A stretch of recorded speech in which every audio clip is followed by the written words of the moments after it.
Quantum Entanglement Communication, or QEC for short, is one of the more understated technologies in the Mass Effect universe. It first appears in Mass Effect 2, allowing instantaneous communication between the Normandy SR2 and the Elusive Man's office. In Mass Effect 3, the specifics of QEC get a little confusing, but it's safe to say that at least one quantum entanglement communicator links the Normandy to Admiral Hackett's flagship. This technology also plays a vital role in Mass Effect Andromeda, with mini QECs enabling instant communication between Pathfinders and their SAM units. It's this last instance that leaves me curious. Devices that allow for lag-free communication seem like the most obvious thing for the Andromeda Initiative to invest in, opening a big opportunity to implement this technology in a substantial way. Yet, we never hear of quantum entanglement communication being used for more than just linking Pathfinders and SAMs. This brings one huge question to mind. Why didn't the Andromeda Initiative build a QEC device on the Nexus that would link to somewhere in the Milky Way? This appears to be the only way to guarantee instantaneous communication between galaxies, but there are no mentions of a QEC device with this goal in Mass Effect Andromeda or its tie-in media. We know that the initiative was running low on resources as it neared launch day, but it's somewhat unbelievable that considerations like this weren't made prior to leaving for Andromeda. There are plenty of reasons why the initiative should have wanted to set up a quantum entanglement communicator that links the galaxies, and there are just as many explanations as to why we don't hear anything about it in-game. Whatever the case may be, it's hard not to wonder how technology like this could be used in the future. We know the next game will incorporate elements from the trilogy and Andromeda, as proven by the appearance of a Geth and an Angara in the N7 Day 2023 poster. Somehow, there will be a bridge between the Milky Way and Andromeda galaxies. Could QEC technology be the key to this connection in Mass Effect 5? Before I get too ahead of myself, let's take a step back and look at how QEC works, specifically in the Mass Effect universe.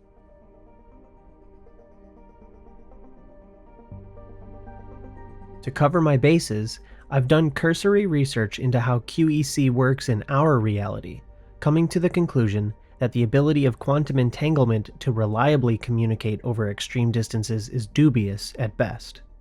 However, Mass Effect is a science fiction story, so let's do away with strict adherence to real-life scientific principles and instead consider the narrative possibilities with this sort of technology as it is presented in the series. In Mass Effect 2, EDI explains the basics of QEC to Shepard. This is the FTL communications room. In addition to interfacing with the FTL comm network, Normandy is fitted with a quantum entanglement communicator linked to the Elusive Man's office. This allows lag-free communication even when you operate off the comm grid. I've never heard of a quantum entanglement communicator. How does it work? Essentially, two subatomic particles are created in an entangled state. One is installed here, and the other in the Elusive Man's office. When one particle occupies a given quantum state, its entangled partner will always enter the opposite state, no matter the distance between them. If we alter the state of our particle, that alters the state of the Elusive Man's. This allows us to send data in the form of quantum bits. Why aren't these used everywhere? Each quantum pair costs nearly as much as a comm relay, and can pass only one quantum bit of data at a time.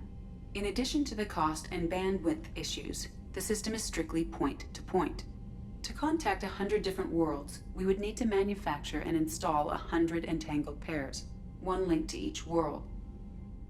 The comm room in Mass Effect 3 is a bit confusing because it seems to go against EDI's last point about QEC.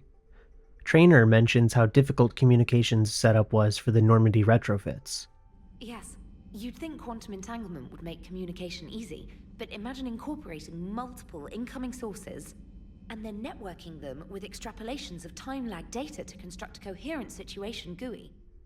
Let's assume the explanation for this discrepancy is just poorly conveyed information.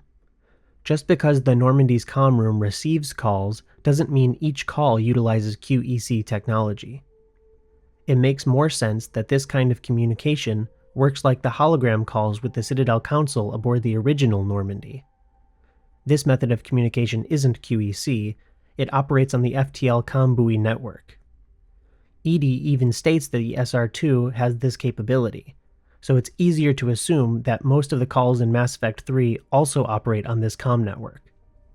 However, at least one quantum entanglement communicator may be in place on the Normandy in Mass Effect 3, a pair that connects the Normandy to Admiral Hackett's flagship with the Fifth Fleet.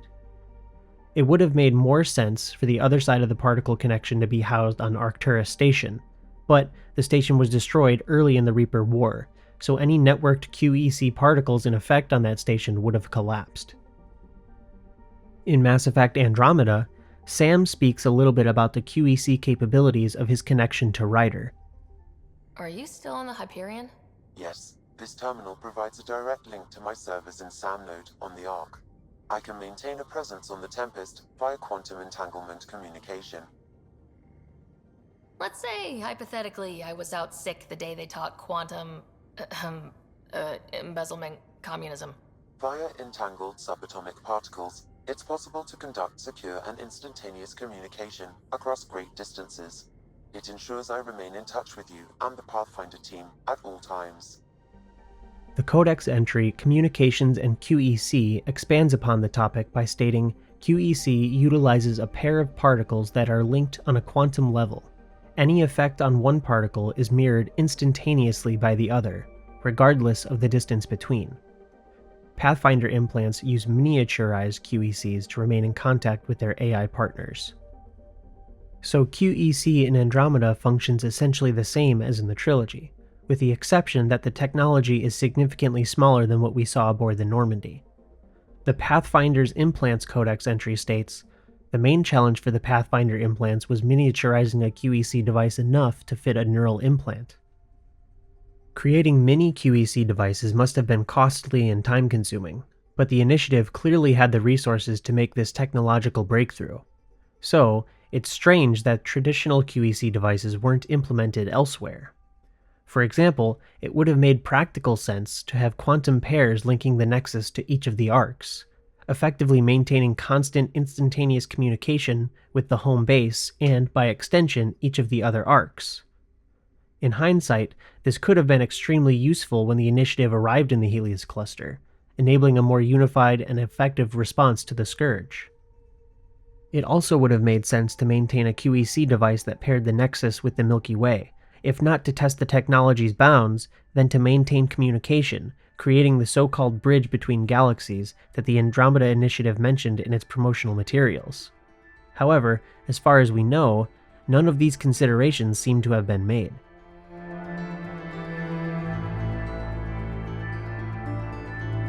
How exactly do we know there isn't a quantum entanglement communicator that links back to the Milky Way in Mass Effect Andromeda? The obvious answer is, if there was one, it would have been mentioned at least once in-game or in the 3 novels and 1 comic book that tie into the game's story. The slightly more complicated answer is that several indicators from the game heavily suggest that an intergalactic QEC was never made.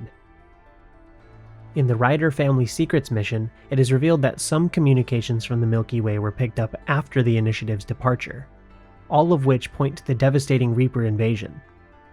However, it isn't really clear whether those messages were from QEC devices, but they most likely were not. The most straightforward explanation is that this was just radio chatter picked up from the Combui network in the Milky Way, just before the Hyperion left effective range. One communication Alec Ryder received is a transmission from Alliance Command, in which the call to threat level Saber 1 is issued as ordered by Admiral Hackett at the beginning of Mass Effect 3. It begins to fizzle out toward the end, which could be a sign that the Hyperion was leaving effective comm range, or it could be the moment that the Reapers eliminated this part of the comm network. The Alliance would likely have a small vested interest in the outcome of the Andromeda Initiative's mission, but not enough to set up a QEC device aboard one of the arcs. Alec Ryder and Gian Garson probably wouldn't want to allow that anyway, as it could potentially risk the Alliance or Citadel Council discovering Sam. The subsequent transmission comes from the Turian military, reporting the attack on Palaven, and this message is heavily distorted. Again, the same explanations as before apply here. It's even more unlikely that a QEC device was established linking the Turian military and the Andromeda Initiative, because we know from the comic Mass Effect Discovery that the hierarchy was suspicious of the secrecy surrounding it. The real smoking gun of the topic comes from the Codex entry titled the Andromeda Initiative. After completing the Ryder Family Secrets mission, new information is added to this entry, stating, "Details on the current situation in the Milky Way are sparse and impossible to confirm. A non-QEC signal in either direction, traveling at light speed, would take 2.5 million years to arrive.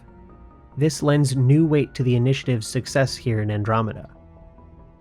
This entry would seem to confirm, or at least heavily suggest, that the initiative does not have an intergalactic quantum entanglement communicator. Again, it seems like such a huge oversight, especially for an expedition as well funded as this one. So, let's make some educated guesses as to why the Andromeda Initiative did not pursue QEC connections with the Milky Way.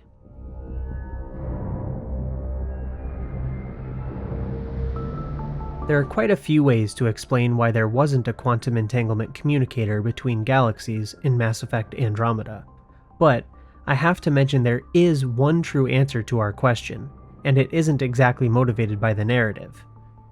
Andromeda was meant to be a fresh start for the franchise.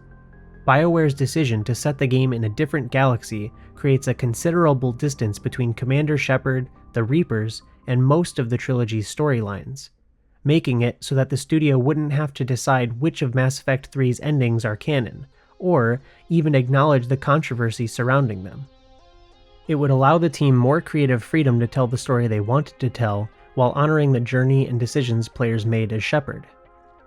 All of this would be defeated if it was made clear that a QEC device connecting the galaxies was in Andromeda, since anyone in the initiative could simply activate comms and speak with whoever's on the other side of the QEC call in 600 years, thus revealing the outcome of the Reaper War and canonizing an ending to the trilogy.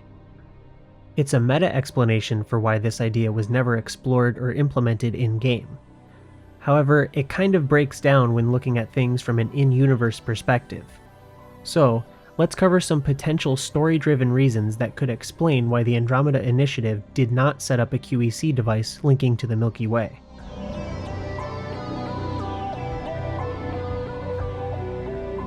Posing a simple question could bring us closer to creating a compelling explanation that makes sense on a lore level. What would the actual benefit of a QEC between galaxies be? Maintaining communication is an obvious answer, but even still, what benefit would that have? There is around a 600-year travel time between the Milky Way and Andromeda, so this communicator would be useless in the case of requesting supplies, reinforcements, or any other physical objects. The most significant benefit would, theoretically, be a scientific one. For example, data and discoveries made in the Helios cluster could be shared with Milky Way researchers, increasing the number of scientific minds analyzing strange new flora, fauna, or technology. It would also enable sharing of new technological breakthroughs on the other side of the connection.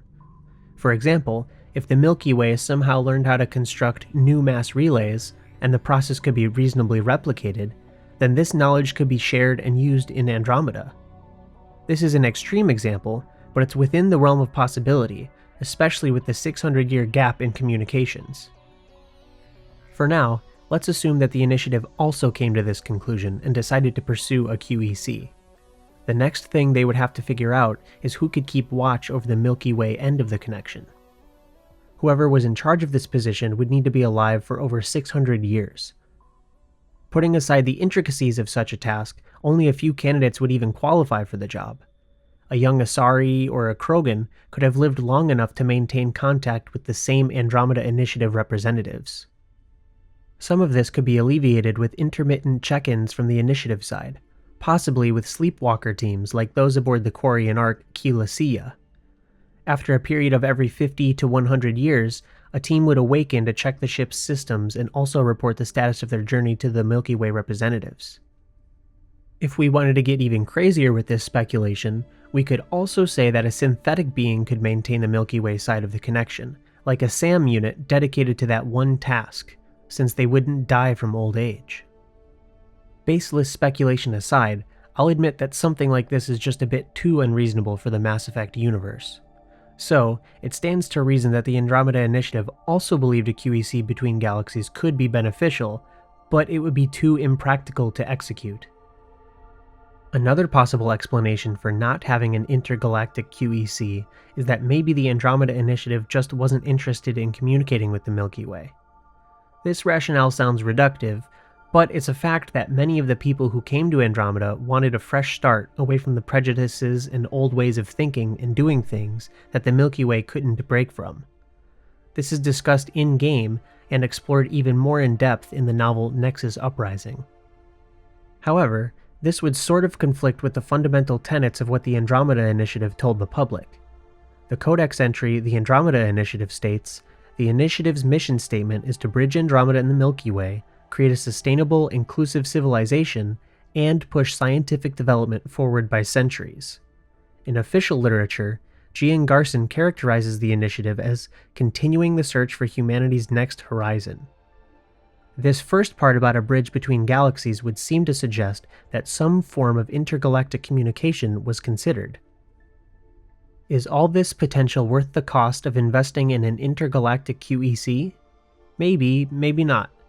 We can also speculate that perhaps the Andromeda Initiative had plans to construct a QEC link to the Milky Way, or, more practically, a network of quantum pairs between the Nexus and the arcs, but they ran out of time to make it happen.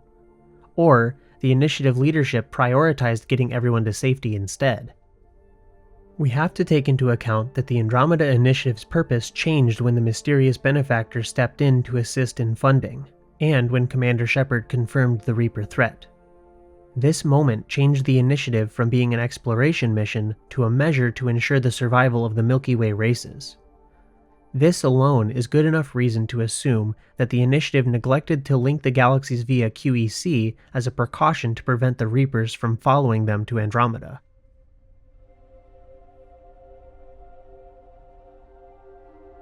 For the sake of argument, let's assume that the Andromeda Initiative did have a quantum entanglement communicator that connected the Nexus and the Milky Way. This would pose a new set of questions, the foremost being, why don't we hear about it in-game? Let's speculate on some possible solutions to this conundrum. Let's start with an easy answer. The Occam's razor explanation for why we don't see one in Mass Effect Andromeda could be that the Milky Way side of the QEC connection was destroyed during the Reaper War. If this was the case, then it's easy to assume that Initiative personnel didn't make a big deal of it because they might have expected as much could happen, since there would be a 600+ year gap. Moreover, if they didn't intend to return to the Milky Way in the first place, then there would be little reason for them to periodically open the comm channel to check in. However, this reasoning does create some questions. Surely some individuals would be desperate to communicate with the Milky Way galaxy. Maybe Asari or Krogan hoping to connect with living family members who could have survived the centuries-long journey. More importantly, if a QEC was established and the connection was lost, why wouldn't the Andromeda Initiative folks make a big deal of it? Would they not be at least a little curious as to why the connection was broken? In this scenario, keeping the QEC link a secret from the general public wouldn't be a stretch of the imagination, since the Initiative, Gian Garson, and Alec Ryder had plenty of secrets to keep. Even when these questions arise, it is still a reasonable explanation for not hearing about an intergalactic QEC in-game. Another simple explanation could be that the Andromeda Initiative's QEC devices were destroyed in the initial collision with the Scourge. We know from the novel Nexus Uprising that the Scourge disaster caused massive damage to the station, which took months for the crew to repair. However, neither the novel nor the game mentions the destruction of QEC technology aboard the Nexus.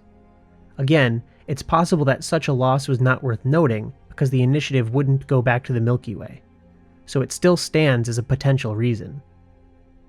The Andromeda Initiative's inner workings were kept secret from many of the established governments in the Milky Way, like the Turian hierarchy, as we see in the comic Mass Effect Discovery. So any QEC devices that would have been created would most likely be privately owned and maintained by the Andromeda Initiative, or perhaps by an organization funded by Gian Garson, or even more likely, the mysterious benefactor. So, a more complicated theory for why we don't hear about an intergalactic QEC is that, perhaps, the benefactor could have set one up and hidden it away, so only they and a select few know about it.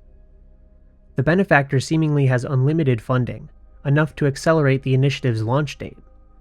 It isn't so far a stretch of the imagination to posit that the benefactor could also afford to have a QEC device built in secret so that most of, maybe even all, of the initiative leadership doesn't know where it is. The one obvious exception here would be Nakmor Kesh, who, as stated in the Nexus Uprising novel, knows the most about the Nexus since she oversaw its construction. Then again, that would mean that she would have knowledge of things like the secret area in Jean Garson's room, but we are never given any indication that Kesh actually knows about that. If there was an intergalactic QEC, maybe the benefactor broke the connections to protect themselves and the initiative. But this reasoning doesn't make the most sense. Firstly, the benefactor jumped in at the 11th hour to fund the initiative and accelerate the launch date, making the true purpose to save the Milky Way races. They already knew about the Reaper threat, and their concern only grew after Shepard confirmed it. Following this logic, it wouldn't make much sense for the benefactor to first fund the creation of a QEC device linking the Milky Way and Andromeda, and then destroy one side of the connection when a threat they already knew was coming actually shows up. After you boil these theories down long enough, it makes more sense for the benefactor to have not created a QEC between galaxies at all, which seems to be the most likely explanation. It must be kept in mind, though, that we still don't know the benefactor's true agenda and mission, aside from wanting to survive the Reaper invasion. The novel Mass Effect Initiation gives us some more clues about the benefactor's goals, but it doesn't really solve much. Instead, it adds more questions for us to find answers to.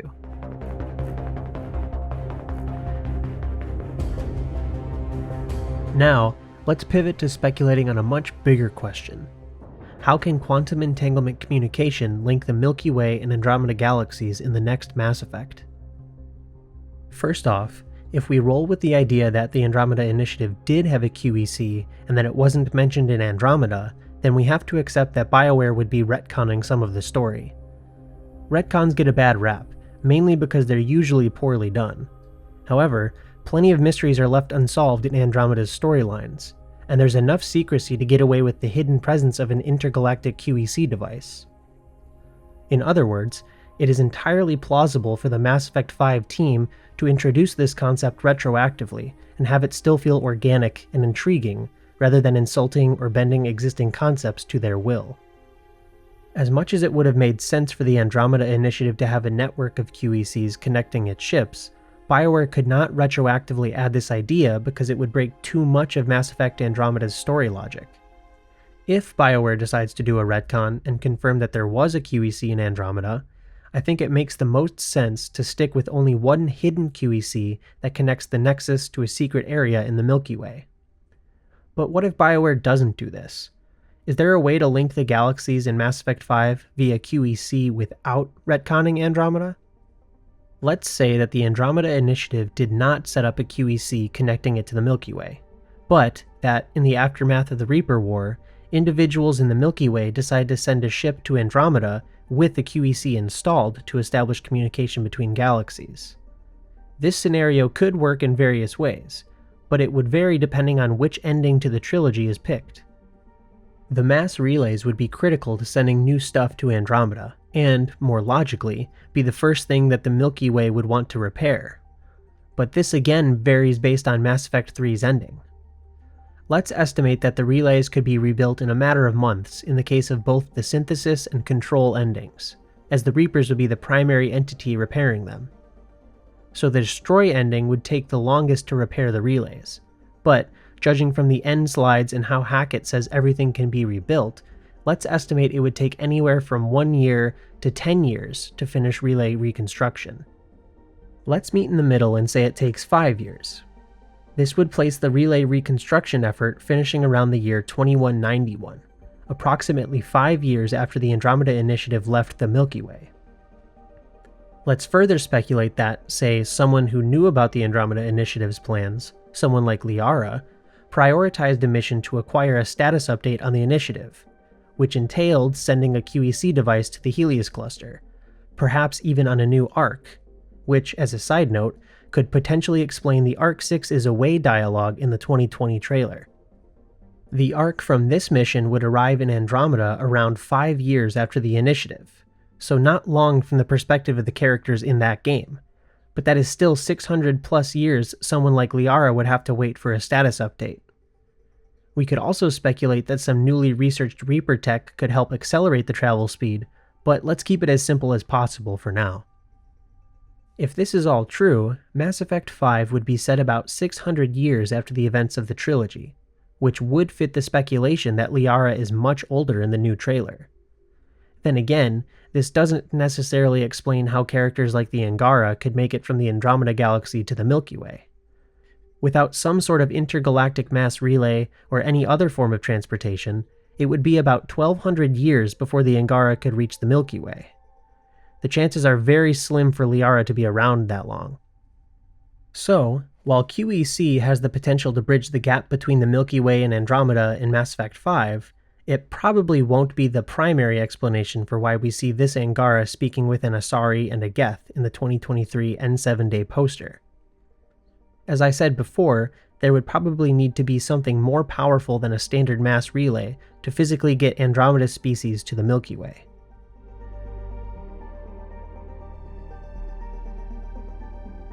If we allow some room for tinfoil hat theories, there are some other ways that Mass Effect 5 can help bridge the gap between the Milky Way and Andromeda using concepts already established in the games. Maybe, after Mass Effect 3's ending, it could be possible for the Milky Way races to have developed some tech based on the telepathic abilities natural to the Rachni. I know this sounds bonkers, but Traynor seems to think something like this could have been possible. You know, my lab studied the Rachni. Long-distance communication with no time lag, the ability to control workers, and at close range, the Queen can even speak through dead or dying members of other species. Glad they're on our side. If we can develop instant long-range communication without quantum entanglement, maybe when this war is over. Surely, this line was merely intended as a fun moment, but let's indulge in some unhinged speculation for a little while. Maybe the Milky Way races figured out how to construct new mass relays after the ending of Mass Effect 3. We seem to see as much in the short teaser video from 2022. Perhaps then, tech leveraging telepathic communication methods from the Rachni could be used to communicate across galaxies, and maybe this could be used to help instruct the Initiative and other Andromeda races on building new mass relays. I know, crazy, right? I'll understand if you don't buy into this theory. I'm not sure I do myself. But I do have another wild theory for you to chew on. Instead of Rachni, the Milky Way races may figure out a way to develop tech based on Leviathan's natural FTL communication abilities. The Leviathan have some form of organic QEC similar to the Rachni. They can also observe the galaxy and control other organics using the Leviathan artifacts in the DLC. Okay, that's enough craziness for now. Besides, these unhinged theories have the potential to get pretty complex, so let's maybe save them for their own video.